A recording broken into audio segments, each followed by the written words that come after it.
أعوذ بالله من الشيطان الرجيم بسم الله الرحمن الرحيم يا أيها الذين آمنوا لا تكونوا كالذين كفروا وقالوا لإخوانهم إذا ضربوا في الأرض أو كانوا غزا لو كانوا عندنا ما ماتوا وما قتلوا ليجعل الله ذلك حسرة في قلوبهم والله يحيي ويميت والله بما تعملون بصير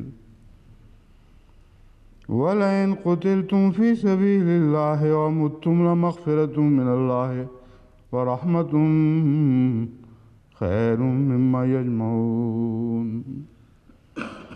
ولئن متم وقتلتم لإلى الله تحشرون فبما رحمة من الله لنت لهم ولو كنت فظا غليظ القلب لانفضوا من حولك فاعف عنهم واستغفر لهم وشاورهم في الأمر فإذا عزمت فتوكل على الله إن الله يحب المتوكلين إن ينصركم الله فلا غالب لكم وإن يخذلكم فمن ذا الذي ينصركم من بعده وعلى الله فليتوكل المؤمنون وعلى الله فليتوكل المؤمنون وما كان لنبي أن يغل وما كان لنبي أن يغل ومن يغلل يأت بما غل يوم القيامة ثم توفى كل نفس ما كسبت وهم لا يظلمون أفمن اتبع رضوان الله كمن باء بسخط من الله ومأواه جهنم وبئس المصير هم درجات عند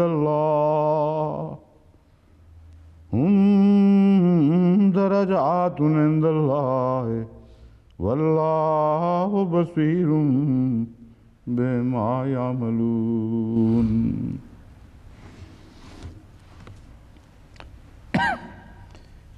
ये आयत जिनकी तिलावत की गई है इसमें से कुछ गुजर चुकी हैं, कुछ आने वाली हैं।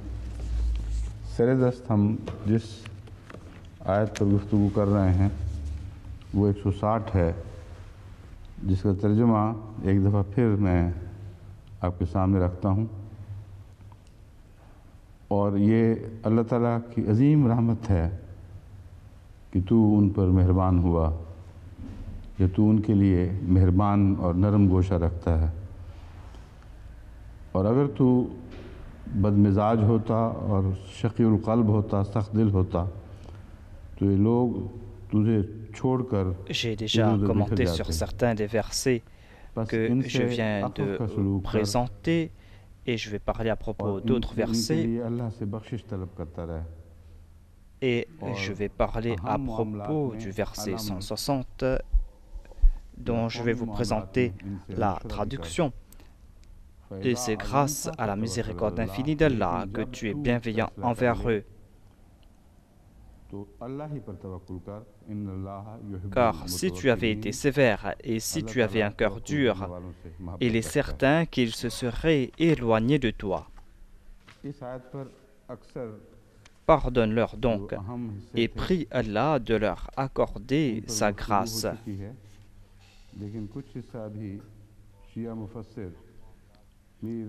et consulter dans des affaires importantes, dans ces affaires qui concernent la communauté. Et lorsque tu as pris ta décision, place ta confiance en Allah. Assurément, Allah aime ceux qui lui font confiance. And ran away, deserting the Holy Prophet in the midst of the overwhelming forces of the enemy, and disappeared for days together. J'ai déjà parlé sur les parties importantes de ce verset, mais il y avait certaines accusations portées par cet exégète chiite, Mir Ahmad Ali, et je vais vous présenter certains de ses commentaires. Il déclare considérer la position de ceux qui ont tourné le dos à l'ennemi au cours de la bataille d'Uhud et qui se sont détournés du saint prophète et qui ont déserté le saint prophète face à l'ennemi qui était en force. Ils ont disparu pendant des jours. Il y a les autorités comme Tabari, Tariq al-Khamis. Il y a aussi Tafsir al-Kabir, Minhaj al-Nabuwa, et il y a l'histoire de l'islam selon Hussein. Tous disent que les compagnons comme Abu Bakr, Omar, Uthman et Abu Ubaida, parmi ceux qui se sont sauvés sur le champ de bataille à Uhud et à Hunayn.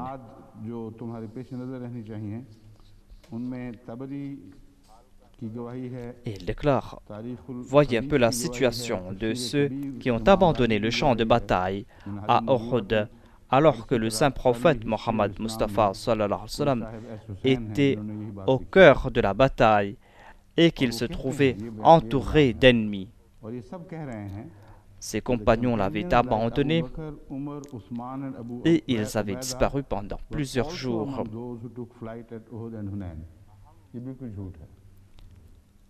Et il a déclaré, vous devez avoir en tête ces biographies.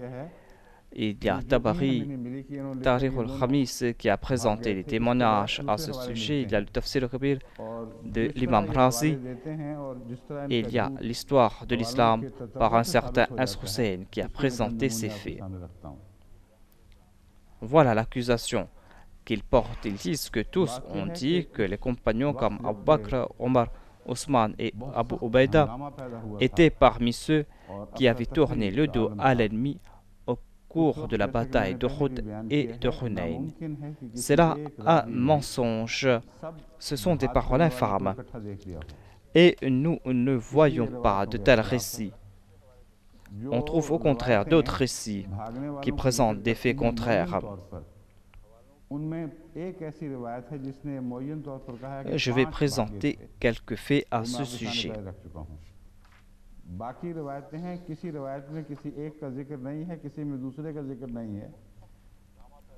Lorsqu'il y avait cette confusion au cours de la bataille d'Uhud, comme je l'ai dit auparavant, il est impossible qu'un seul rapporteur ait pu comprendre ou ait pu voir tous les compagnons du saint prophète au même moment, au même endroit. C'est pour cette raison qu'il y avait plusieurs récits. Il y a les récits de ceux qui avaient abandonné le champ de bataille. Il est dit qu'il y avait 5 qui avaient abandonné les champs de bataille. Selon les autres rapports, on ne trouve mention d'un ou d'un autre. Et on ne peut pas conclure qu'ils avaient tous abandonné le champ de bataille. Ce sera là un mensonge. Et ce commentateur chiite est en train de tromper les gens. Et au cours de la bataille d'Uhud, il y a de grands martyrs qui sont tombés au cours de cette confusion. On présente 30 noms ou 40 noms de gens qui n'avaient pas abandonné le champ de bataille. Et le nom de ces martyrs ne se trouve pas dans cette liste. Alors qu'il a été prouvé que ces gens sont tombés en martyrs au cours de cette bataille. Le fait de ne pas trouver le nom de quelqu'un dans une liste ne prouve pas que cette personne avait abandonné le champ de bataille. À part cela, dans ces mêmes ouvrages qu'il a cités et dans lequel il dit qu'ils ont abandonné le champ de bataille, on trouve mention du fait que ces personnes n'ont pas abandonné le champ de bataille. Je vais parler à propos de la bataille d'Uhud, je vais parler aussi à propos de la bataille de Hunayn. Mir Ahmad Ali a cité Tabari en disant que dans Tabari, il est dit que ces personnes avaient abandonné le champ de bataille au cours de la bataille d'Uhud et de Hunayn. Dans Tabari, il est dit à propos de la bataille d'Uhud que le saint prophète Mohammed lui était accompagné de Hadith Ali, de Hadith Abu Bakr, de Hadith Omar bin Khattab, Talha bin Ubaidullah, Zubair bin Awam et Haris bin Summa. Et ces personnes ont repoussé les assauts des ennemis. Je ne comprends pas comment Mir Ali a pu traduire ce récit de Tabari. Voilà le récit original de Tabari. Et il est en train de mentir l'autre. Et les autres sont influencés par ce mensonge. Et certainement, Mir Sahib sera coupable des pensées que les autres ont à l'égard de ces saints personnages. Il y a le témoignage de Bukhari qu'il ne présente pas. Selon un hadith de Bukhari, Hadrat Abu Bakr n'avait pas abandonné le champ de bataille, mais il était en compagnie de ses compagnons qui étaient avec le saint prophète Mohammed Mustafa après la bataille d'Uhud afin de poursuivre l'ennemi et de voir ce qu'il faisait. Hadrat Abu Bakr était parmi ses 70 compagnons, alors que l'autre a dit qu'ils avaient abandonné le champ de bataille. Selon ce hadith, le lendemain de la bataille d'Uhud, et lorsque les polythéistes de la Mecque avaient abandonné le champ de bataille, le saint prophète a ressenti le danger que peut-être ils allaient retourner. Et c'est là qu'il a donné l'ordre de suivre ou de poursuivre l'ennemi. Et parmi les 70 compagnons qui avaient décidé de poursuivre l'ennemi, il y avait Abu Bakr et il y avait Zubair aussi. Non seulement qu'il a été fidèle envers le saint prophète, il était en tête de liste parmi les fidèles. Il n'y avait que 70 compagnons qui avaient poursuivi l'ennemi pour voir ce qu'il faisait. Et s'ils savaient qu'ils ont été poursuivis, les ennemis n'auraient pas eu la vie sauve. C'est un récit rapporté par Bukhari qui a été rejeté par M. Mir. Alama Mohammed Abdul Baqi rapporte que Mohammed bin Saad a déclaré que le saint prophète a été accompagné de 14 compagnons. Il y a donc plusieurs récits dans lesquels on trouve plusieurs nombres. Il y avait 7 muhajirin, il y avait Abu Bakr, Abdurrahman bin Auf, Omar, Saad, Talha, Zubair et Abu Ubaida. Parmi ces 7 muhajirin, il y a le nom d'Abu Bakr, de Omar. On ne trouve pas mention du nom d'Ali. Est-ce qu'on peut dire ici, M. Mir peut-il dire ici que, selon le récit de Shara Mawahib ad-Dunya, Hadrat Ali avait abandonné le champ de bataille parce qu'on ne trouve pas mention de son nom? Il était certainement occupé ailleurs et le rapporteur n'a pas vu Hadrat Ali. C'est pour cette raison qu'il n'était pas dans la liste.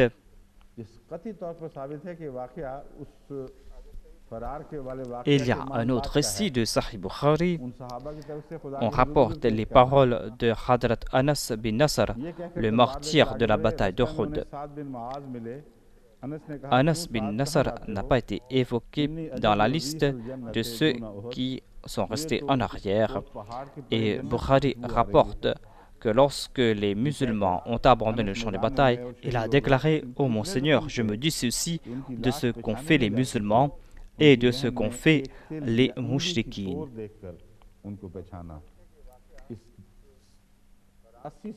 Cela s'est passé après que les musulmans aient abandonné le champ de bataille et il était en train de présenter ses doléances à Dieu. Il a pris son épée et il a rencontré Saad bin Muaz. Anas lui a dit: où pars-tu? Il a déclaré que je suis en train de sentir le parfum du paradis du mont Uhud. En disant cela, Anas est parti sur le champ de bataille. Il est tombé à martyr et on n'a pas reconnu son cadavre. Sa sœur lui a reconnu en raison d'un de ses doigts. Il avait reçu plus de 80 blessures, des coups d'épée et de flèches. Et il n'a pas été mentionné dans ces 14. Selon Mir, est-ce qu'on peut prouver que Anas bin Nasr avait abandonné le champ de bataille? On ne trouve pas mention de Sa'd bin Omer aussi. Et il est dit à propos de Mus'ab que lorsque la situation au cours de la bataille s'est changée, c'est le moment où tous avaient abandonné le champ de bataille. Selon Mir, il était en plein milieu des kuffars. Ibn Qamiya lui a attaqué à coups d'épée et il a perdu un bras. Et il a attrapé immédiatement le drapeau avec la main gauche. Le saint prophète Mohammed lui avait donné la responsabilité de porter le drapeau de l'islam.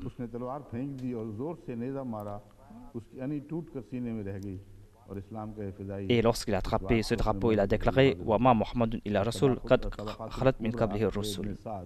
Je pense que c'était le moment lorsqu'on a cru que le saint prophète Mohammed lui est tombé en martyr.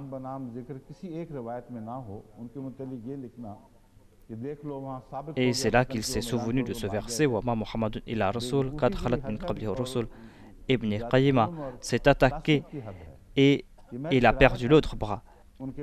Ibn Qayyim a jeté son épée et l'a frappé à coups de lance. Et ainsi Mus'ab est tombé en martyr. On ne trouve pas mention de celui-ci dans ses rapports. C'est le comble de la sottise que de dire que si l'on n'a pas trouvé le nom d'un compagnon, cela prouve qu'il a abandonné le champ de bataille. C'est le comble de la sottise et des préjugés. On veut tout simplement prouver que ces personnes n'étaient pas sur le champ de bataille. On ne trouve pas mention de Sa'd bin Rabi. Le saint prophète Mohammed Mustafa a déclaré: cherchez Sa'd bin Rabi. Où a-t-on trouvé Sa'd bin Rabi?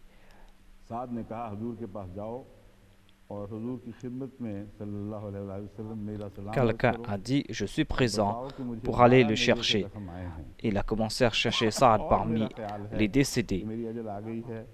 Il a trouvé Sa'd parmi les blessés et cette personne a dit que le saint prophète m'a demandé de vous chercher.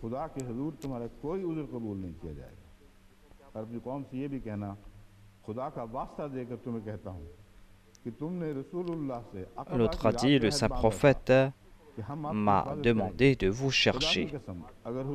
Sa'd a déclaré: va rencontrer le saint prophète, transmets à lui mes salutations et dis-lui que j'ai reçu 12 blessures de lance et je pense que je vais mourir bientôt. Informe mon peuple que si le saint prophète est mort et si un seul d'entre vous est vivant, eh bien, aucune excuse ne sera acceptée par Dieu. Informe mon peuple qu'au cours de la nuit d'Aqaba, vous aviez prêté allégeance au prophète et vous aviez dit que vous allez protéger le saint prophète. S'il se passe quelque chose avec le saint prophète, aucune excuse ne sera acceptée par Dieu tant que l'un d'entre vous sera toujours vivant. Après cela, Sa'd est décédé et Obey a déclaré que j'ai rapporté tout cela au saint prophète. Il a déclaré qu'Allah accorde ses bénédictions à Sa'd. Au cours de sa vie et au moment de sa mort, il a toujours été fidèle envers Allah et envers son prophète. Voilà ceux à propos de qui on dit qu'ils avaient abandonné le saint prophète इमाम राजी का जिक्र भी मिलता है कि Il इमाम ne राजी regarde ने ये pas ces personnes qui रिवायत étaient की है कि sincères. सारे भाग गए थे। On ne trouve pas mention de ces हज़रत इमाम gens राजी की dans les रिवायत récits. भी ये है कि जो 7 On ne trouve pas le आदमी mention de Saad dans les मुहाजिरीन में से récits थे जिनके मुताबिक que एक ce रिवायत है। commentateur a उस रिवायत présenté. में जो नाम इमाम राजी Au को cours de la bataille, comment un rapporteur भागने वाले pourra-t-il नहीं, रहने regarder वाले। partout जो à उनके l'aise et मजलिस voir थे, qui se trouve où? 14 आदमी जैसे रिवायत पहले गुजर चुकी है उसमें से On a 7 évoqué tout मुहाजिरीन simplement में थे। ce qu'on a pu इमाम राजी voir को जो रिवायत et मिली है उसमें l'histoire a अबू बकर और préservé la अली के présence नाम des autres शामिल है। personnes ailleurs. इसलिए ये कहना हज़रत उमर का नाम उसमें नहीं है उस रिवायत में। इसलिए अव्वल तो ये कहने का कोई हक Il नहीं est कि dit चूंकि इस रावी aussi ने que Hadrat Imam उमर को Razi a बयान नहीं déclaré que किया, les autres इसलिए avaient साबित abandonné हो le गया champ कि de इमाम bataille. राजी के नज़दीक वो भाग गए थे। ये झूठ है। हज़रत इमाम राजी तो मुख्तलिफ रिवायतें इकट्ठी कर देते हैं और यही मुफस्सिरीन का हाल है। यहाँ से बकरी वहाँ से Une des बकरी। personnes évoquées ये par अब l'imam किसी Razi मुत्तकी का काम है वो सब रिवायत का जायजा लेकर parmi les फिर सही 14, सूरत हाल का अंदाजा लगाए। comme je l'ai dit, मगर il y ये avait तो कतई 14 झूठ हुआ कि अबू muhajirin. बकर का नाम भी उसमें शामिल है जो इमाम राजी Dans के नज़दीक भाग la गए थे। liste de l'imam Razi, il y a Abu Bakr et Ali. Il n'y a pas le nom de Hadrat Omar dans cette liste. On n'a pas le droit de dire que puisque ce rapporteur n'a pas vu Omar, कतई तौर पर cela veut इसके dire बरक्स भी que शहादत मौजूद है। selon l'imam Razi, Omar avait pris la fuite. L'imam Razi a réuni plusieurs récits.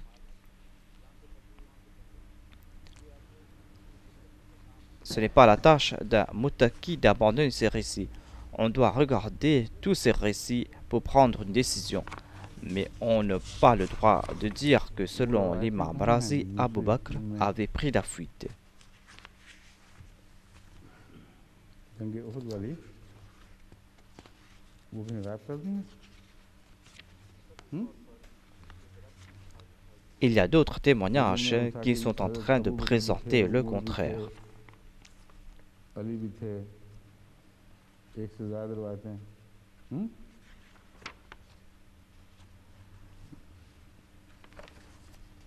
ज़्यादा पसंद आ गई आपको मालूम होता।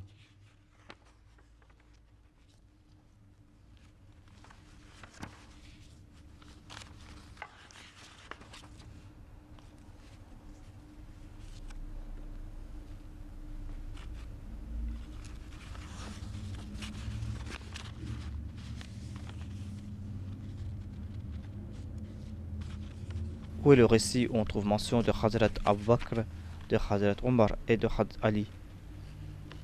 बाज़ों ने 70 सहाबा की रिवायत पेश की है। बुखारी में ही ये रिवायत है जिसमें पता चलता है कि वो पीछे रहने वाले 70 थे।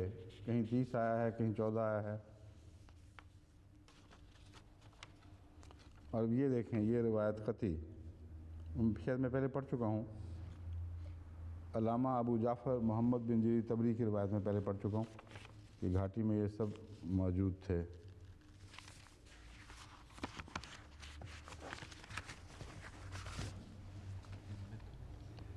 देख लूँगा। Dans le Sahih Bukhari, il est dit qu'il y avait 70 personnes. के मुतालिक भी ये इल्ज़ाम लगाया गया है। Des fois, on évoque 14, des fois, on évoque 30. साहब का इस्तेमाल ये है कि एक दफ़ा तो हम माफ़ कर सकते हैं मगर दूसरी दफ़ा का गुनाह माफ़ नहीं कर सकते। Il y a le rapport de Alama Abu Ja'far Mohammed bin Jarir. अल्लाह ताला फरमाता है कि अगर इस तरह तुम भागोगे तो तुम्हारा अंजाम जहन्नम है। तो कहते हैं इनके नाउज़ुबिल्लाह मिन ज़ालिक जो पहले 3 खुलफा हैं उनका जहन्नमी होना कुरान से साबित हो गया। ये इस्तेमाल है। इसके मुतालिक जो वो जंग हुनैन की रिवायात दर्ज करते हैं उनका À propos de la bataille de Hunayn, ils ont lancé ces accusations que ses compagnons avaient abandonné le champ de bataille. Mais Saïb a déclaré qu'on peut le pardonner une fois, mais on ne peut pas pardonner ces personnes à 2 reprises. Certainement, ces personnes tombent sous le coup de ce verset, où il est dit que si vous abandonnez le champ de bataille, vous allez finir en enfer. Et il déclare que les 3 premiers califes iront en enfer, tout comme l'affirme le Saint-Coran. Voilà la conclusion qu'il a tirée ici. À part cela, il y a des récits concernant la bataille de Hunayn. कि वो खिदमत में हाजिर रहे। हज़रत इब्न उमर का बयान है कि on trouve mention de ceux qui n'ont pas abandonné le champ de bataille. Il y avait Abu Sufyan et selon un rapport, il est dit que Hadrat Abbas avait attrapé les rênes du mulet du saint prophète.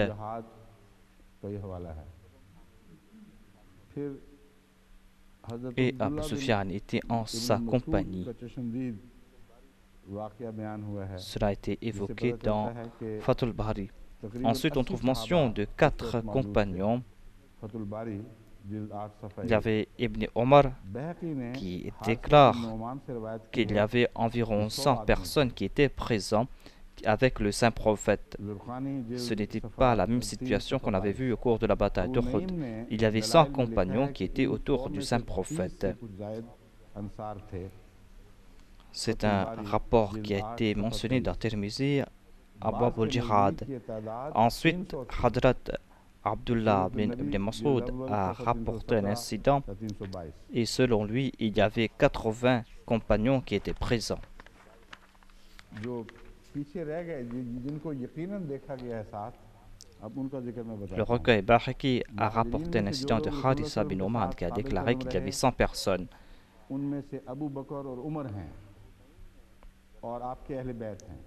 Abu Naym avait déclaré qu'il y avait environ 30 Ansar. Selon certains, il y avait 300. Cela se trouve dans le recueil Siratun Nabi, page 317 à 332.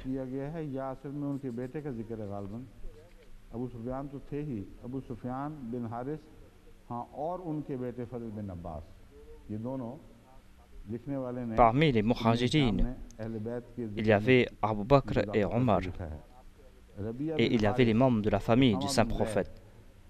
Il y a Ali ibn Abi Talib parmi les membres de la famille du saint prophète. Il y a Abbas bin Abdul Muttalib, Abu Sufyan bin Haris. Abu Sufyan a été accepté comme un membre de la famille du saint prophète. Il y avait Abu Sufyan et son fils Fazl bin Abbas.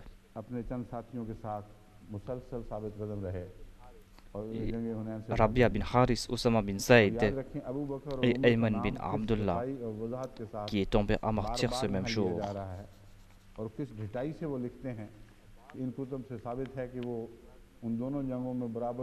Dans le Tabaqat ibn Sa'ad, il est dit qu'il y avait Abbas bin Abdul Muttalib, Ali ibn Abi Muttalib, Fazl bin Abnas, Abu Sufyan, Haris, Abu Bakr, Rabia et Abu Bakr et Omar et d'autres compagnons qui étaient toujours présents sur le champ de bataille. On trouve mention du nom d'Abu Bakr et d'Omar à plusieurs reprises. Et l'autre a déclaré qu'on a prouvé que ces deux personnes avaient fui sur le champ de bataille.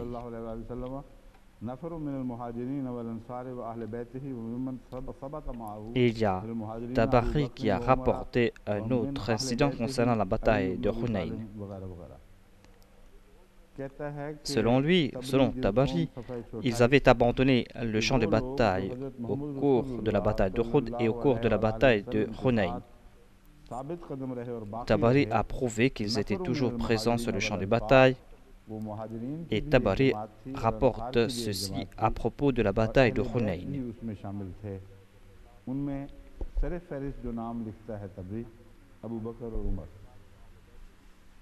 अब बताइए कितना वादे झूठ बोलते हैं, ये तफसीर कुरान के नाम पर बैठे झूठ बना रहे हैं और रवायतें भी ऐसी ऐसी अजीब घटते हैं फिर कि मैं आपको एक रवायत सुनाऊंगा. C'est dans le troisième volume de Tabari, à la page 128, il est dit que parmi ceux qui étaient en compagnie du saint prophète Mohammed paix soit lui, il y avait des membres parmi les Muhajirines et parmi les Ansar.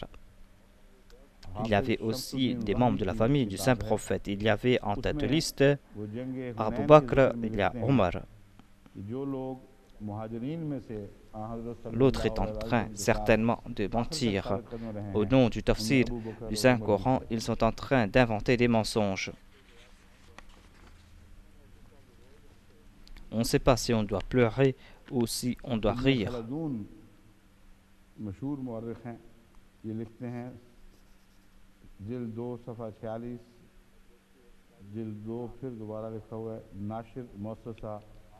Il est en train de citer un autre ouvrage, Tarikh al-Islam, de Hafiz Shamsuddin, et il écrit à propos de la bataille de Hunayn que parmi les muhajirin, ceux qui étaient en compagnie du saint prophète jusqu'à la fin, il y avait Abu Bakr et Omar.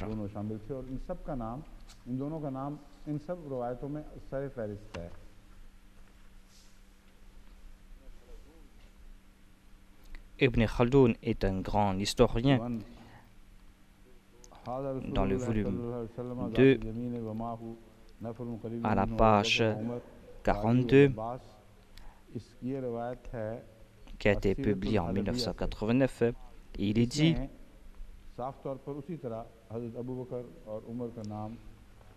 en compagnie du saint prophète Mohammed B. sur lui, ceux qui ont été persévérants, il y avait Abu Bakr et Omar.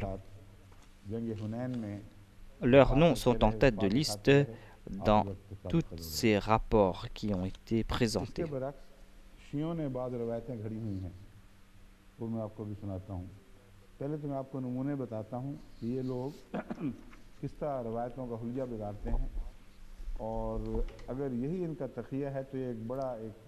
C'est un rapport qui a été rédigé dans le Siratul Halabiyya et on trouve encore une fois le nom de Hadrat Abu Bakr et de Hadrat Omar, qui étaient en compagnie toujours du saint prophète au cours de la bataille de Hunayn, qui ont été fidèles jusqu'au dernier moment.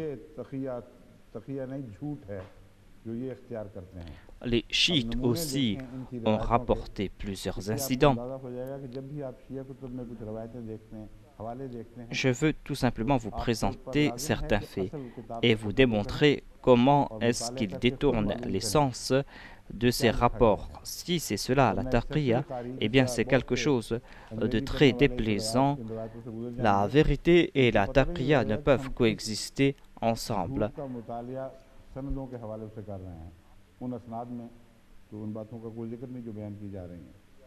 Cette taqiyya n'est pas la taqiyya, c'est du mensonge. Lorsque vous allez lire quelque chose dans les livres des chiites, vous allez devoir chercher les références et les sources et voir ce qu'il y a été écrit. Si on lit cela superficiellement, on ne va pas savoir si ces gens sont en train de mentir à propos de ces références, à propos de ces rapports. Il y a Agha Mohammad Sultan Mirza Mohammad Delvi. Il écrit dans son ouvrage Al-Balagh al-Mubin à la page 166 et il déclare que ce hadith est de Tirmizi.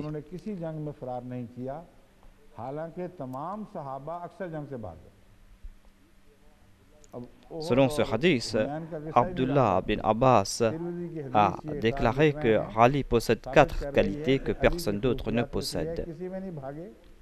Il était le premier qui avait prié en compagnie du prophète d'Allah lors de la première salat. Ensuite, au cours de chacune des batailles, il avait porté le drapeau du saint prophète.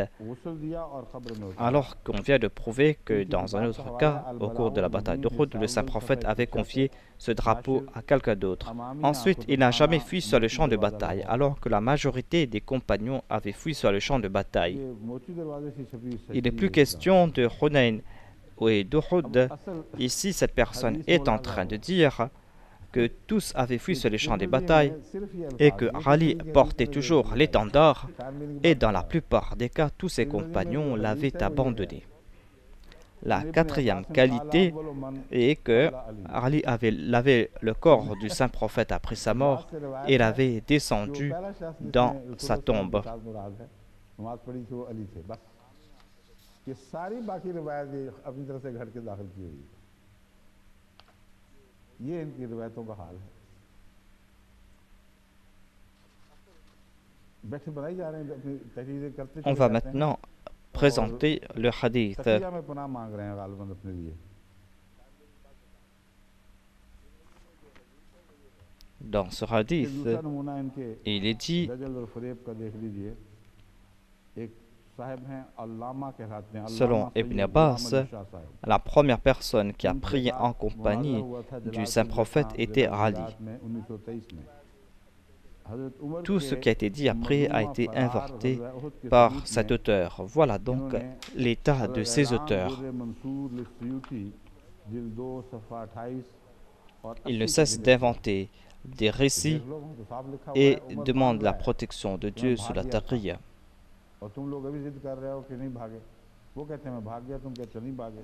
Il y a un autre अब जो असल exemple इबारत है de leur वहाँ fourberie. वो ये है, Il y a un certain Alama Sayyid Ali रवायत करने Shah वाला कहता Sahib. है, असल अल्फाज में बताता हूँ, तफर्रक़ना अर Il y a eu un débat entre lui सल्लल्लाहु et अलैहि une autre वसल्लम personne. यौम उहद।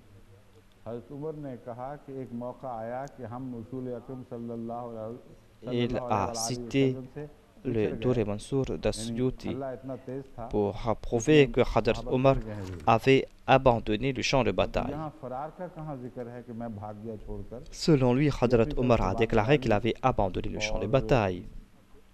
इस तरह इनकी रिवायतें चलती हैं, कोई असल कोई बुनियाद होती ही नहीं वहाँ।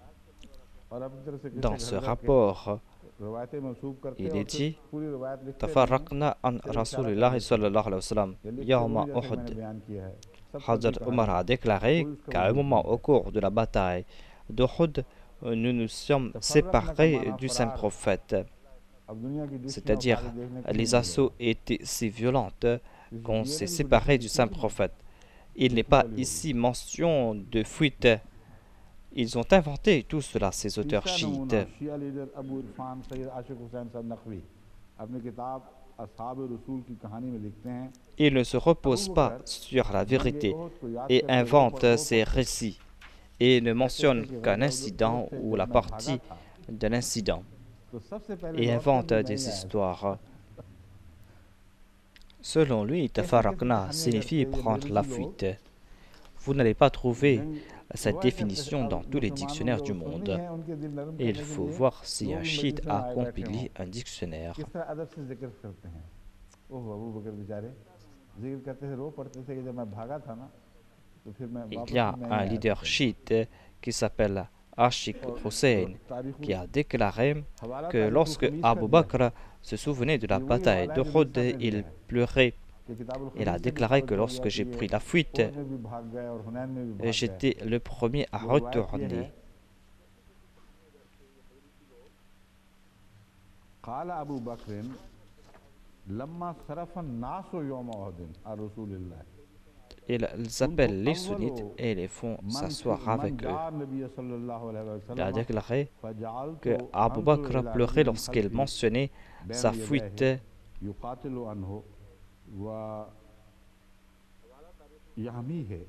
il a cité le recueil Tariq al-Khamis.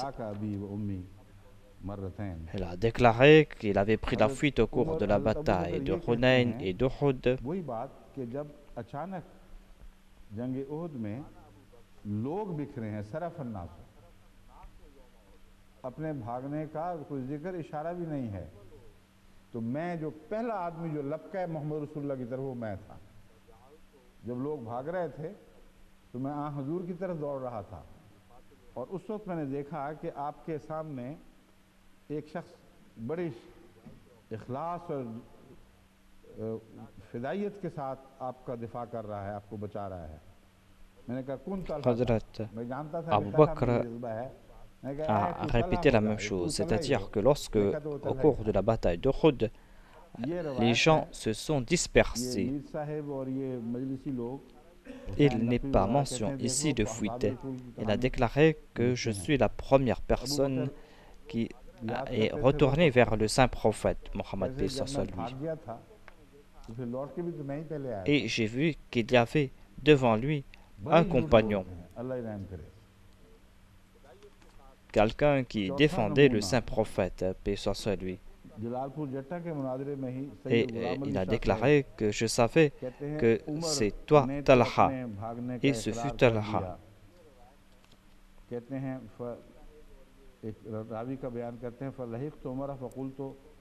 Ces gens disent que regardez ce qui s'est passé et que Abu Bakr évoquait ces incidents en pleurant, en disant que j'ai pris la fuite et ensuite je suis retourné en premier. Le troisième exemple est d'un certain Sayyid Ghulam Ali Shah qui a déclaré que Omar avait accepté qu'il avait pris la fuite.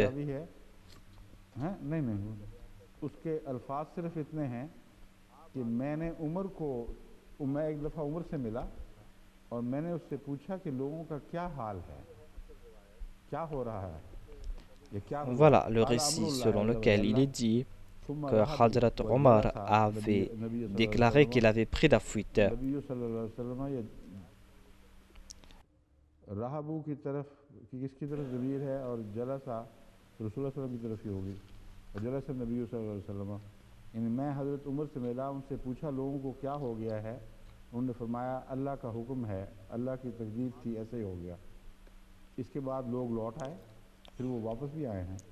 Et ce rapporteur a dit que je rencontre Omar et je lui ai dit quelle est la situation, que se passe-t-il?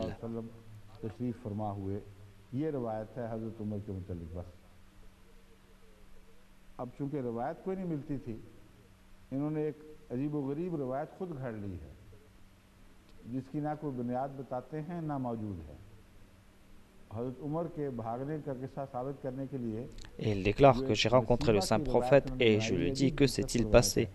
Il a dit tel est le décret de Dieu et il en fut ainsi. Ensuite les gens sont retournés vers le saint prophète.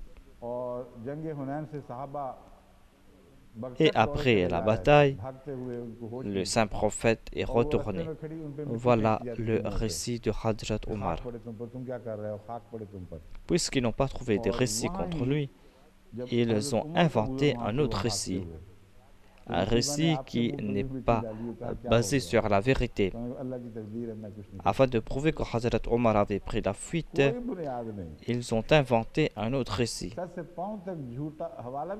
Ils déclarent que la fille de Ka'b, qui s'appelle Nasiba, était présente là-bas.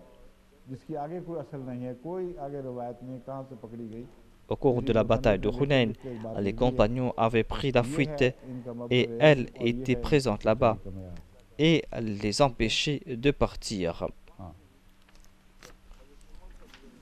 Lorsque Omar est passé à côté d'elle, Nasiba lui a envoyé de la poussière et lui a dit que se passe-t-il? Il a déclaré tel est le décret de Allah, je ne peux rien faire. Ce récit est un mensonge, il n'y a pas de référence. S'ils ont présenté une référence, c'est une référence d'un de leurs tafsirs qui n'est basé sur aucun fait historique.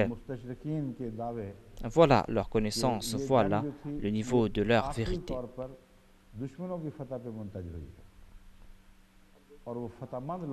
Il y a un autre point que je dois mentionner à ce sujet. Ni les chiites, ni les orientalistes ont mentionné ce point. J'ai évoqué cela auparavant.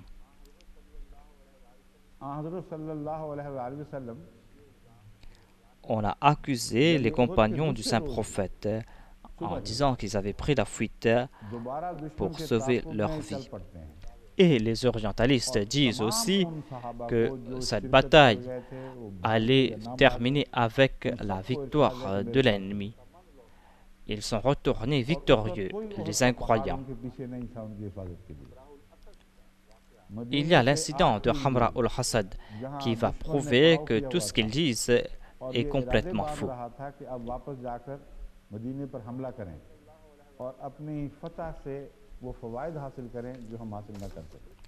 Le lendemain de la bataille d'Uhud, le lendemain matin, le saint prophète est parti et a poursuivi l'ennemi Et toutes ces personnes qui avaient participé dans la bataille d'Uhud ont accompagné le saint prophète. Et pour les protéger, il n'y avait pas derrière eux le mont Uhud. Ils sont sortis hors de Médine, environ 10 kilomètres. Ils étaient à côté de l'ennemi qui voulait s'attaquer à Médine. Et ils voulaient avoir les avantages de leur victoire.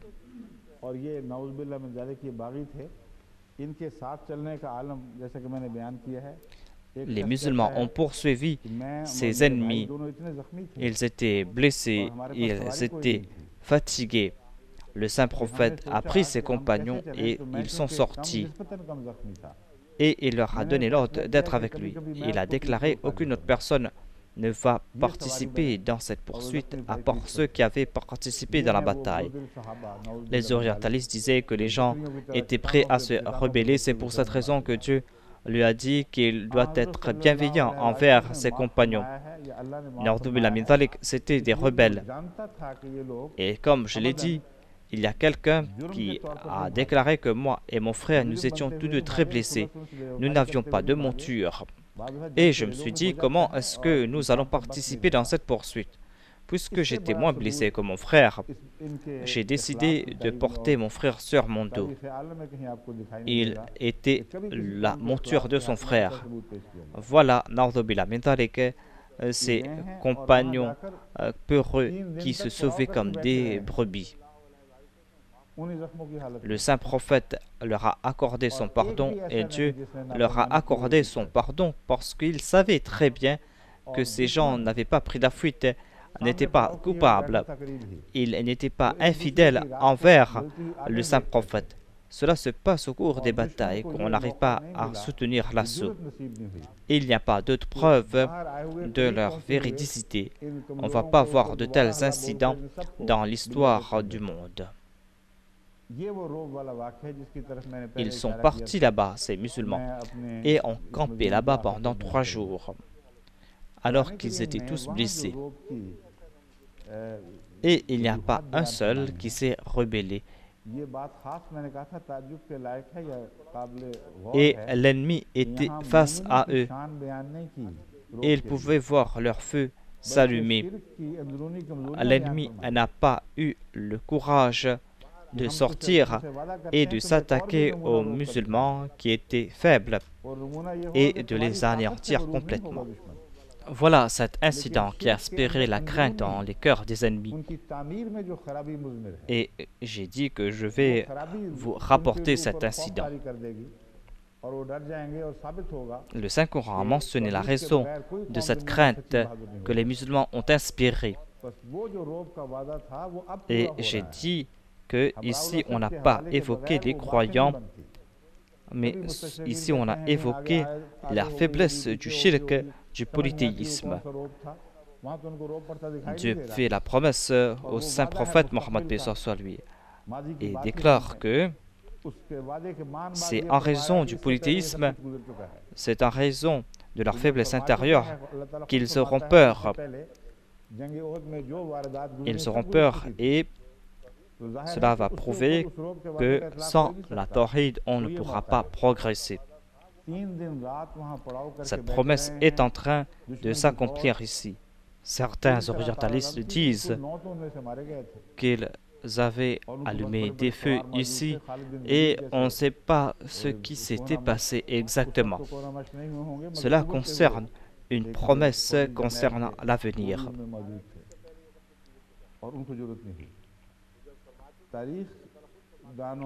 Allah a déclaré qu'au cours de la bataille d'Uhud, ce qui s'est passé, s'était passé.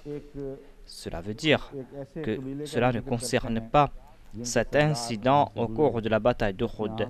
Les musulmans ont campé pendant 3 jours. L'ennemi était frais et dispo. Il n'avait perdu que 9 personnes. Il y avait Khalid bin Walid, qui était un grand cavalier. C'était un grand général qui était présent parmi eux. Et ils n'ont pas eu le courage de s'attaquer aux musulmans. Les historiens ont présenté plusieurs faits pour nous faire comprendre pourquoi est-ce que les musulmans ont inspiré la crainte. On trouve mention d'une tribu dont le chef est passé à côté, alors que le saint prophète se trouvait à Hamra ul-Asad, là où il s'était campé.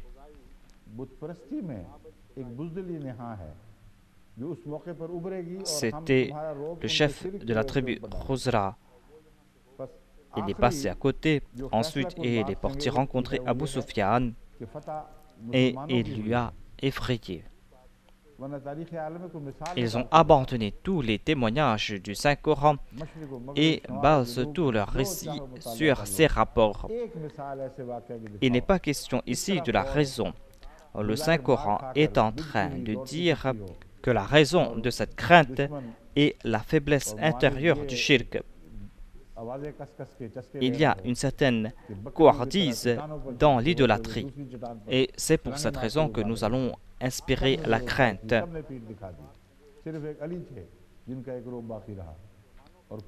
La victoire, ce sont les musulmans qui l'ont remportée.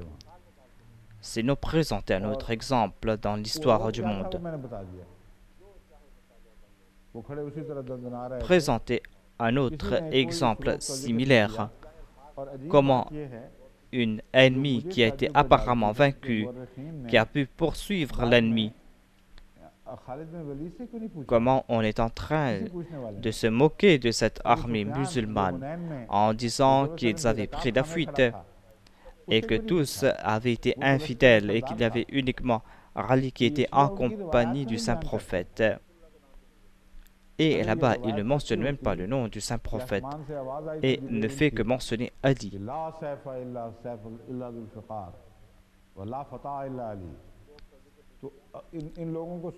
Personne n'a mentionné la crainte qu'a inspiré le saint prophète.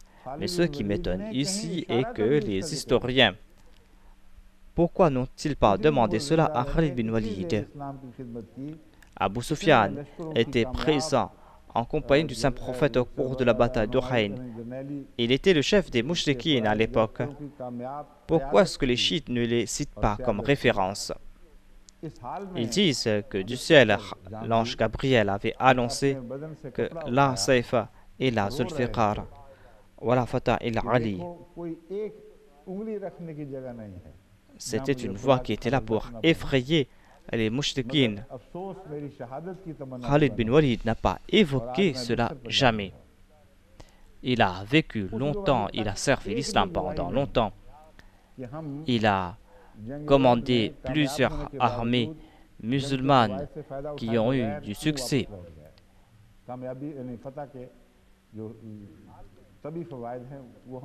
Et il est mort de mort naturelle sur son lit. Il a enlevé sa chemise et pleuré. Et disait, voyez, mon corps est couvert de blessures. J'ai reçu ces blessures pour la cause de Dieu. Mais malheureusement, je ne suis pas tombé en martyr et aujourd'hui, je suis en train de mourir de mort naturelle.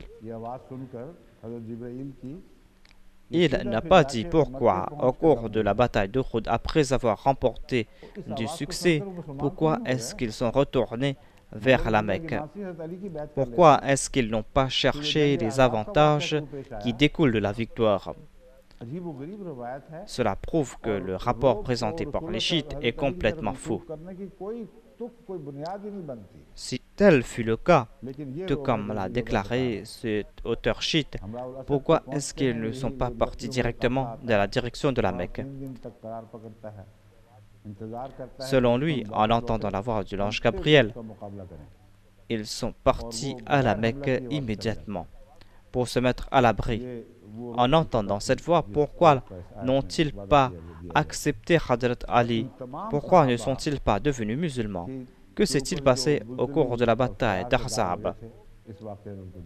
Ils attribuent cette puissance à Hadrat Ali alors qu'ils ne devaient pas le faire. Les musulmans ont campé à Hamra ul-Asad, ils étaient tous blessés et ils ont attendu que l'ennemi retourne afin de s'opposer à lui. Et l'ennemi est parti sans s'attaquer à eux. Voilà la crainte que les musulmans ont inspirée dans le cœur des incroyants.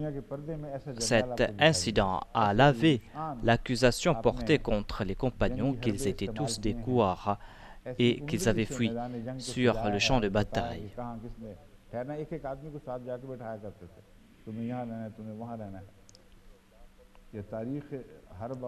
Regardez la grandeur du saint prophète Mohammed sallallahu alayhi wa sallam.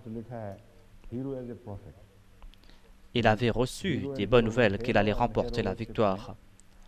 Mais il était aussi un très grand leader. Sous cet angle, on ne va pas voir de tel général dans l'histoire du monde. Il a fait preuve de grande stratégie au cours de la bataille. Il a placé ses soldats dans des points stratégiques en disant que toi tu dois te mettre ici et toi là-bas. Vous n'allez pas voir de tels exemples dans l'histoire de la guerre, car là il a déclaré qu'il est un héros en tant que prophète.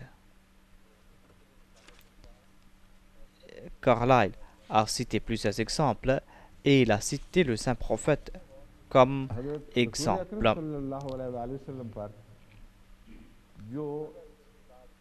Si on doit écrire un livre sur les héros en tête de liste, il y aura tout le temps le saint prophète Mohammed sallallahu alayhi wa sallam.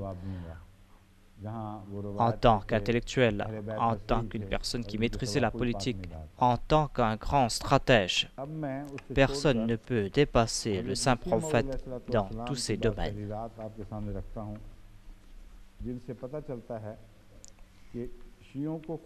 हज़रत अली के मकाम का हकीकी मकाम का कोई इल्म ही नहीं है। हज़रत सल्लल्लाहु अलैहि वसल्लम और आपके अहले बैत के इश्क का जैसा इजहार Les chiites ont porté des accusations contre le saint prophète, paix sur lui. Ce sont des accusations très graves. Ils ont dit qu'il n'y avait que quelques personnes avec le saint prophète sallallahu alayhi wa sallam. Je vais vous présenter certains des écrits du Messie premier alayhi salam, dans lesquels il fait comprendre aux chiites qu'ils n'ont même pas compris le statut véritable de Hadrat Ali. Vous ne trouverez pas d'écrits comparables aux écrits du Messie premier alayhi salam, dans lesquels il a prouvé son amour envers la famille du saint prophète.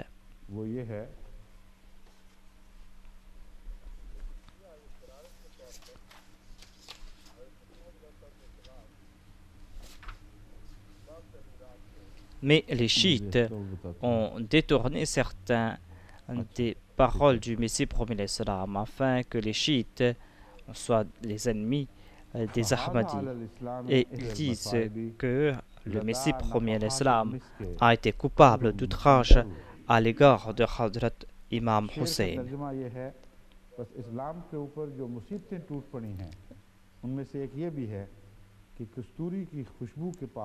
गंदगी का ढेर लगा देते हैं।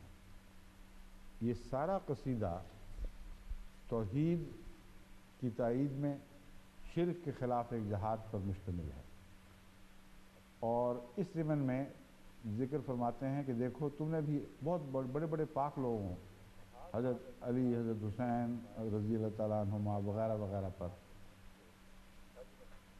दरअसल शिर्क का बुहतान बांध दिया है। La traduction de ce vers est que l'islam est passé par maintes tribulations et un autre malheur est qu'à côté du musc il y avait des immondices. Ce poème du Messie premier alayhi salam nous présente l'unicité de Dieu et est un djihad contre le shirk. Et le Messie premier alayhi salam a déclaré que vous avez lié le shirk et le politisme avec Ali et Hussein et d'autres personnages. Vous prosternez devant eux, vous implorez ces personnes. Vous êtes ainsi coupable de shirk et vous êtes en train de faire de ces personnes des faux dieux. C'est là un grand crime à leur encontre. C'est un crime à l'encontre de l'islam, car d'une part, il y a le tawhid et d'autre part, il y a le shirk. D'une part, il y a le parfum du tawhid qui ressemble à du musc et le shirk ressemble à ses immondices. Ces personnes sont en train de mentir, car dans ce qasida, on ne trouve pas les choses pour lesquelles on accuse le Messie promis alayhi salam. Ils disent que le Messie promis a présenté Hazrat Imam Hussein comme un immondice. Le Messie promis alayhi salam a su cela au cours de sa vie et il a répondu à ces attaques.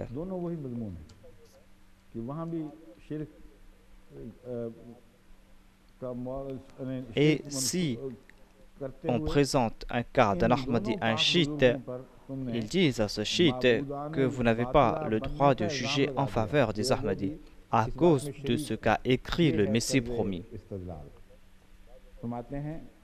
Et des fois, ces personnes sont emportées par leurs préjugés. Le Messie promis alayhi salam a déclaré que dans ce qasida, j'ai écrit à propos de l'imam Hussein, ou j'ai écrit à propos de Jésus-Christ. Dans les deux cas, c'était une question de shirk, c'est-à-dire de polythéisme. Vous avez fait de ces deux personnes des faux dieux et vous en avez fait des partenaires de Dieu. Le Messie promis alayhi salam a déclaré que j'ai écrit ce qasida à propos de Hazrat Imam Hussein ou de Jésus-Christ. Tout cela ne résulte pas des efforts humains. Seul un impur pourra dire du mal ou insulter les justes. J'ai la certitude qu'aucune personne ne pourra insulter des justes comme Hazrat Imam Hussein ou comme Jésus-Christ et vivre une nuit de plus. C'est-à-dire que cela va causer sa mort spirituelle. Il y a cette promesse que celui qui devient l'ennemi de mon wali, je deviens son ennemi. Bénis soient ceux qui ont compris ces questions célestes et ceux qui méditent à propos de la sagesse de Dieu. Voilà la réponse à cette accusation mensongère. Et aujourd'hui, au Pakistan, certains jeunes m'écrivent en disant que voilà ce qui a été écrit à propos de nous sur les murs. À l'école, on est en train de nous tourmenter en disant que les Ahmadis ont insulté l'imam Hussein et les gens nous insultent. Tout cela sont des mensonges qui n'ont aucun lien avec la vérité. Quelle est la vérité? Je vais vous présenter certains des écrits du Messie promis alayhi salam.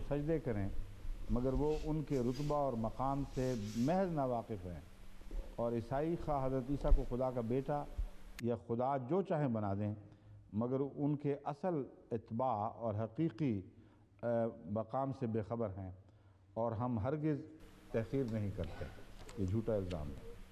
Dans le volume 6 du Malfuzat, il déclare que moi seul connais le statut véritable de Hazrat Imam Hussein et de Jésus-Christ, car seul un joyau pourra comprendre un autre joyau.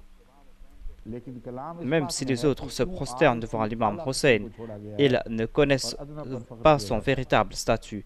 Et même si les chrétiens disent que Jésus-Christ est le Fils de Dieu ou Dieu, ils ne connaissent pas véritablement son statut et ne sont pas ses véritables suivants. Et nous ne sommes pas en train d'avilir ces saints personnages. À propos de l'imam Hussein, il a déclaré sans aucun doute il était dans la famille du saint prophète Mohammed Mustafa de deux façons. Vous êtes en train de vous contenter qu'il est physiquement un membre de la famille du saint prophète et vous ne dites pas qu'il est spirituellement membre de la famille du saint prophète. Être spirituellement membre de la famille du prophète est plus important qu'il est un membre physique de la famille du saint prophète. Vous êtes en train de rejeter le fait que Imam Hassan et Hussein sont les membres de la famille du saint prophète spirituellement et qu'ils vont hériter les faveurs spirituelles du saint prophète et qu'ils seront les chefs du paradis. Vous les chiites, vous ne mentionnez pas cela et vous présentez à chaque moment cette relation physique. Voilà donc comment le Messie promis alayhi salam a expliqué ce sujet.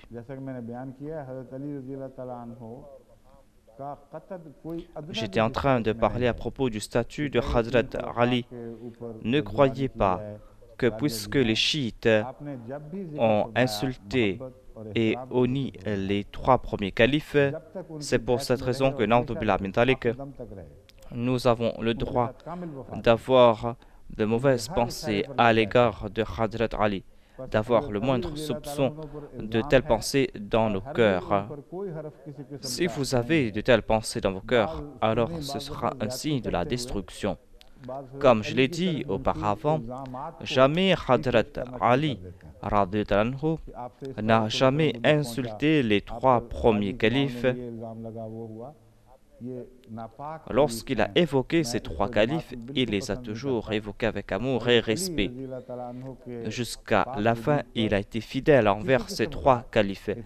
Il a été fidèle et il a répondu à chacun de leurs appels. Ce sera une accusation portée à l'encontre de Hazrat Ali. Certains sunnites dépassent les bornes et accusent Hazrat Ali de certaines choses, à savoir que Hazrat Ali a fait souffrir le saint prophète, paix soit lui. Il y a eu des accusations concernant son mariage.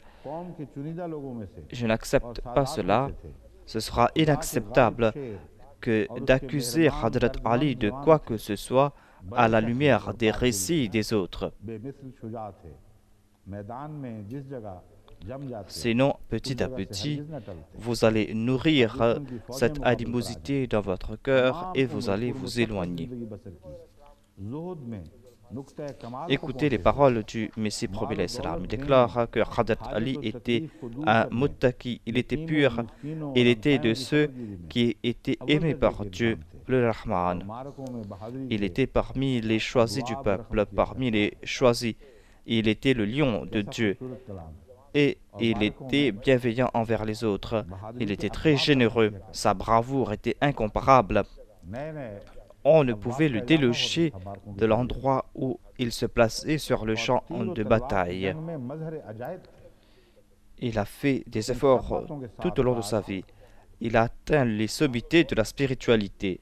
Il était toujours prêt à aider les autres, à aider les pauvres, les orphelins et les indigents. Lors des batailles, sa bravoure était incomparable. Il a ouvert de nouveaux chapitres dans le domaine de la bravoure.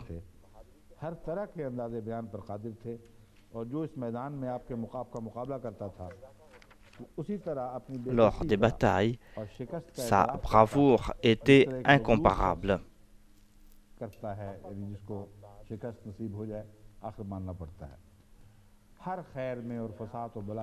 Il était éloquent et celui qui l'écoutait était toujours impressionné par ses paroles.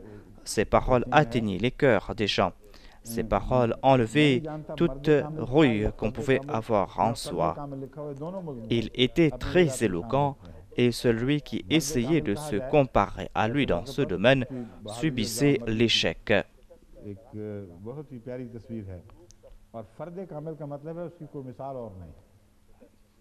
Comme une personne qui subit un échec puissant. Il était incomparable dans le domaine de l'éloquence et il était un homme parfait dans ce domaine.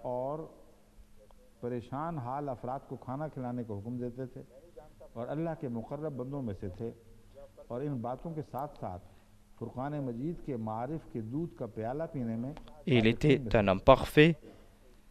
Cela prouve sa bravoure Et cela nous fait comprendre aussi ses qualités. Celui qui rejette ces qualités est coupable d'indécence. Il aidait toujours les pauvres et il se contentait de ce qu'il avait. Il encourageait toujours les gens à nourrir les pauvres. Il était proche de Dieu et il était de ceux qui maîtrisaient le mieux la connaissance du Saint-Coran. Il avait une grande compréhension du Saint-Coran. Je l'ai rencontré lors d'une vision alors que j'étais éveillé. Et il m'a offert le tafsir ou le commentaire du Saint-Coran. Il a dit, voilà, c'est mon commentaire que je t'accorde. J'étais très content de recevoir ce tafsir. Et j'ai pris ce tafsir et j'ai remercié Dieu. J'ai constaté qu'il était très fort et qu'il possédait de grandes qualités et qu'il était aussi très humble, qu'il avait un visage très éclairé.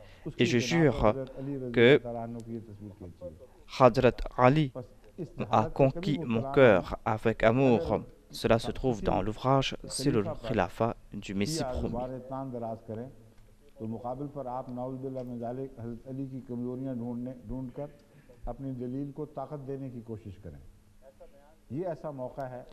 Voilà les paroles du Messie premier alayhi salam à propos de Hadrat Ali. Il n'y a pas d'exagération dans ces paroles. Il a tout simplement dit ce qu'il a compris. Il nous a présenté la connaissance qu'il avait de Hadrat Ali. Il ne faut jamais croire que si les chiites sont en train d'insulter les califes du passé, vous avez le droit d'évoquer les faiblesses de Hadrat Ali afin de renforcer vos arguments. Comme je l'ai dit à la lumière d'un verset du Saint-Coran, on n'a pas le droit de proférer de telles insultes à l'égard de ces personnes. C'était des personnes saintes, ce sont des personnes qui se sont présentées à Dieu. Le Saint-Coran a témoigné en leur faveur.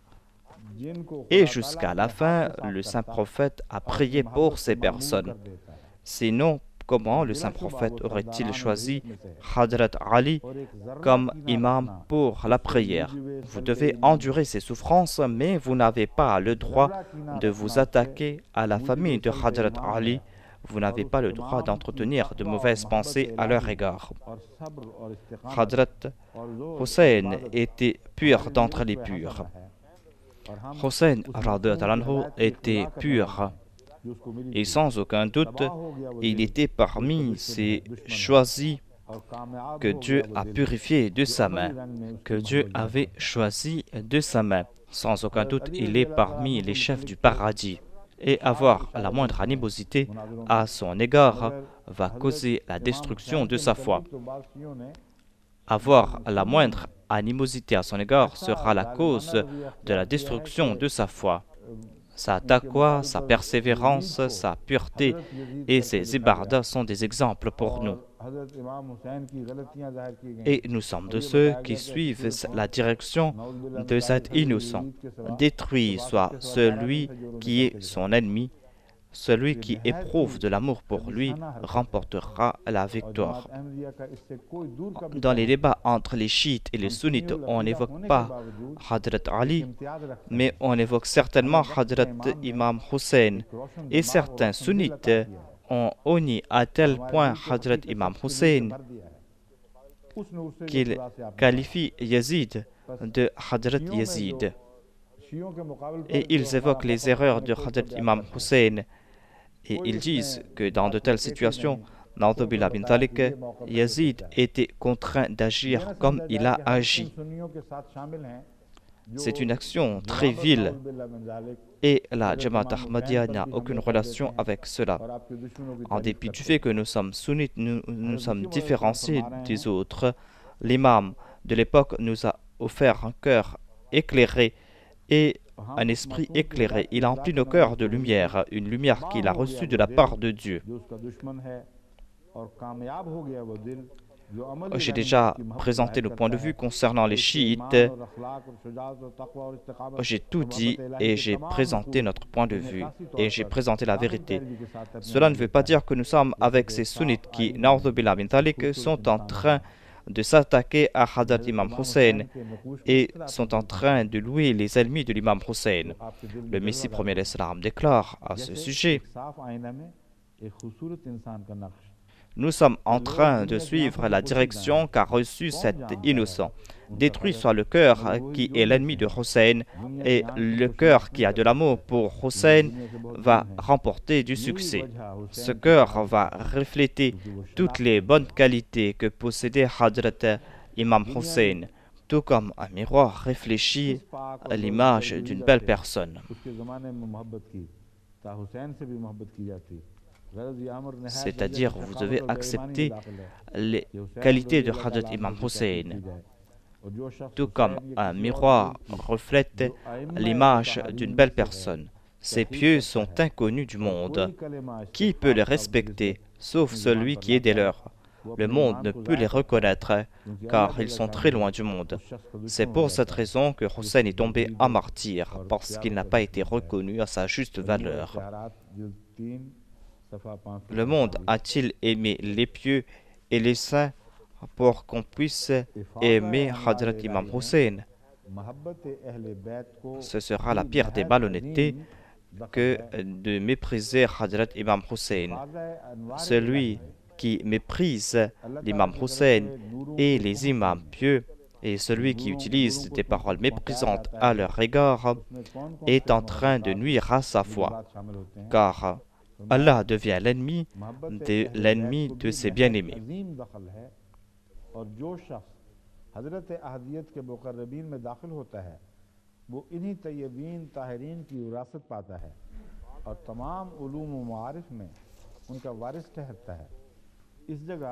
L'amour pour les membres de la famille du saint prophète est aussi importante pour que l'on puisse profiter de la lumière divine.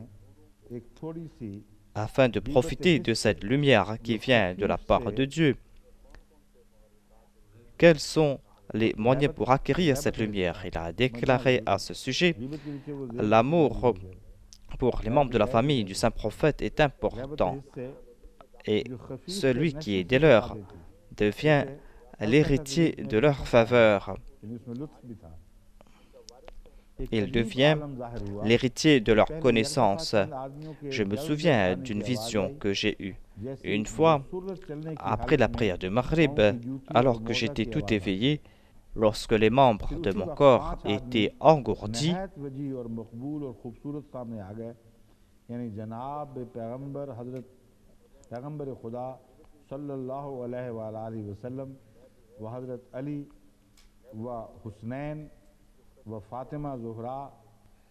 j'avais l'esprit un peu engourdi. J'ai vu une vision. J'ai entendu qu'il y avait des personnes qui marchaient rapidement et qui venaient me voir. Et c'est là que j'ai vu 5 personnages très beaux. Il y avait le saint prophète Mohammed Mustafa sallallahu alayhi wa sallam. Il y avait Hadrat Ali. Il y a Hadrat Imam Hussein et Hassan, Fatima Zahra. Et l'un d'entre eux, c'est-à-dire Hadrat Fatima, a pris ma tête avec un grand amour, telle une mère, et a posé ma tête sur sa jambe et m'a offert un ouvrage en disant que c'est le tafsir du Saint-Coran qu'a écrit Hadrat Ali et que Hadrat Ali est en train de m'offrir ce tafsir. Cette référence se trouve dans le volume 4 de l'ouvrage du Messie promis Brahim Ahmadiyya.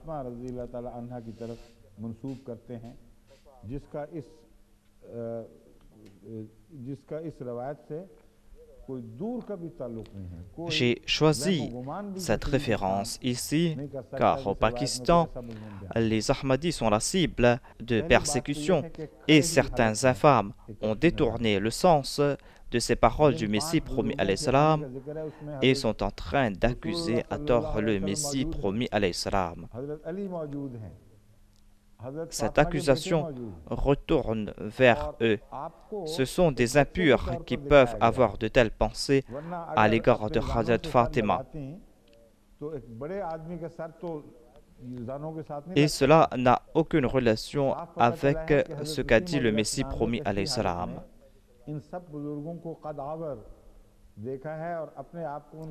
La première chose est que le Messie promis alayhi salam a eu cette vision. Et parmi ces 5 personnages, il y avait aussi le saint prophète, il y avait Hadrat Ali, il y avait les 2 fils de Hadrat Fatima. Et le Messie promis alayhi salam s'est vu tel un enfant. La tête d'un adulte ne pouvait être portée par la jambe de Hazrat Fatima.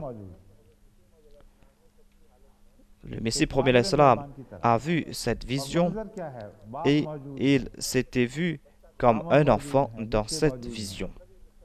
Et Hazrat Fatima a pris sa tête telle qu'une mère prend la tête d'un enfant.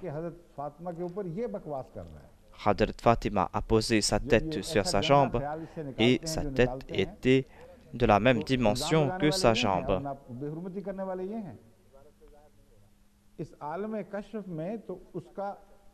C'est une vision pure et il y a les paroles telle une mère bienveillante. Hazrat Fatima était comme une mère bienveillante et il y avait le père qui était présent, il y avait les enfants qui étaient présents, il y avait le mari qui était présent. Et ces infâmes et ces impurs portent de telles accusations à l'égard de Hazrat Fatima. Lorsqu'ils énoncent leur impureté, cela prouve qu'ils sont eux-mêmes coupables d'outrage. Ce qu'a vu le Messie promis alayhi salam dans cette vision n'a aucune relation avec les accusations qu'il porte à l'égard de Hazrat Fatima. C'est pour cette raison que je suis en train de mentionner cela clairement. Au Pakistan, on est en train d'écrire ces accusations sur les murs. Tout cela prouve l'impureté des mullahs. Et ici, les chiites et les sunnites vont de pair.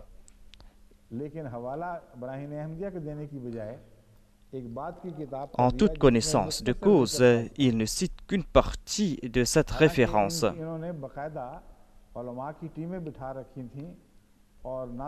Lorsque la communauté Ahmadiyya a dû se présenter à l'Assemblée nationale et que nous devions répondre à leurs accusations, ce fut en 1974.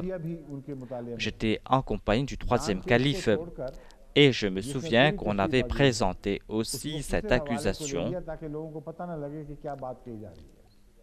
Au lieu de citer Brahni Ahmadiyya, on avait évoqué un autre livre dans lequel la référence était plus courte.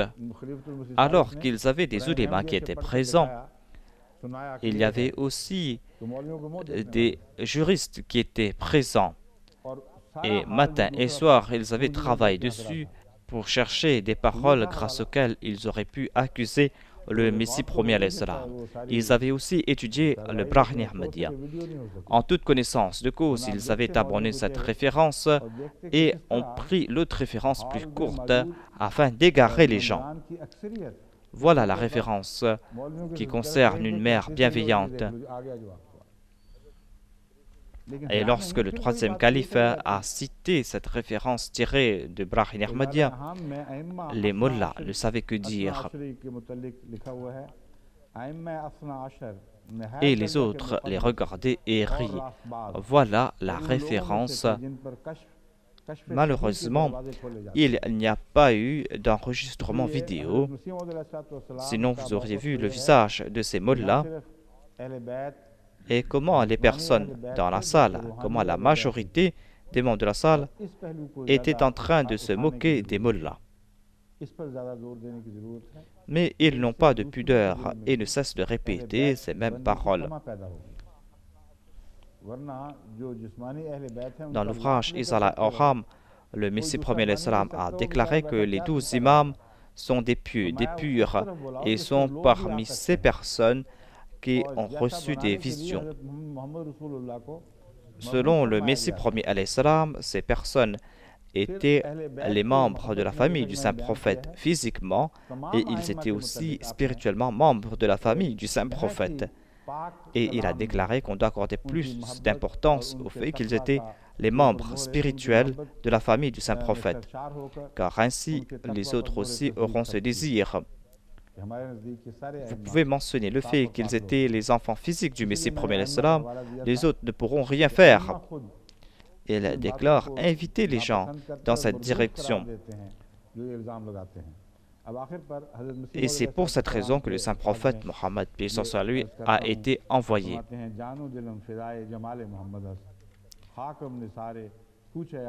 Et le Messie premier a toujours utilisé des paroles pures à l'égard de ses imams. Il a toujours évoqué leur amour et leur taqwa. Elle a déclaré que, selon moi, tous ces aïmas étaient purs et muttaqis. Ces aïmas, ces imams, ont rejeté eux-mêmes ces accusations.